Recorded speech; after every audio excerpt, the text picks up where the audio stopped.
నీటిపై నిప్పులు వాటిని చల్లార్చడం ఎలా, ప్రయోజనం పొందడం ఎలా? పనకచర్ల ప్రాజెక్టు విషయంలో ఇదే జరుగుతుంది. ఆ ప్రాజెక్టును అడ్డుకోవాలని తెలంగాణ మంత్రివర్గ సమావేశంలో నిర్ణయించారు. అందుకు చట్టపరంగా, న్యాయపరంగా అన్ని చర్యలు చేపట్టాలని కేబినెట్లో డిసైడ్ అయ్యారు. అయితే దీనికోసం అన్ని వేదికలను ఉపయోగించుకోవాలని కేబినెట్ తీర్మానించింది. తెలంగాణ ప్రయోజనాలకు భంగం కలిగించేలా ఏపీ తలపెట్టిన గోదావరి పనకచర్ల ప్రాజెక్టును వ్యతిరేకించాలని నిర్ణయించింది. బనకచర్ల ప్రాజెక్టుని అడ్డుకోవాలని తెలంగాణ ప్రభుత్వం నిర్ణయించగా వాళ్లకు నష్టం జరగదని అర్థమయ్యేలా చెప్పాలని ఏపీ కేబినెట్ అభిప్రాయపడింది.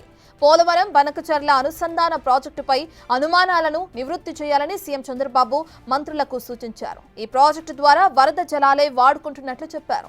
తెలంగాణకు ఎలాంటి నష్టం జరగదన్నారు. తెలంగాణలో అనుమతులు లేకుండా ఎన్నో ప్రాజెక్టులు చేపట్టినా అభ్యంతరం చెప్పలేదని చంద్రబాబు గుర్తు చేశారు. పోలవరం బనకచర్ల అనుసంధాన ప్రాజెక్టుపై నేతలంతా మాట్లాడాలని సూచించారు. కేవలం రాజకీయం కోసమే తెలంగాణలో కొందరు అభ్యంతరాలు చెబుతున్నట్లు సీఎం అభిప్రాయపడ్డారు. ప్రజలకు వాస్తవాలు వివరించాల్సిన బాధ్యత అందరిపై ఉందన్నారు.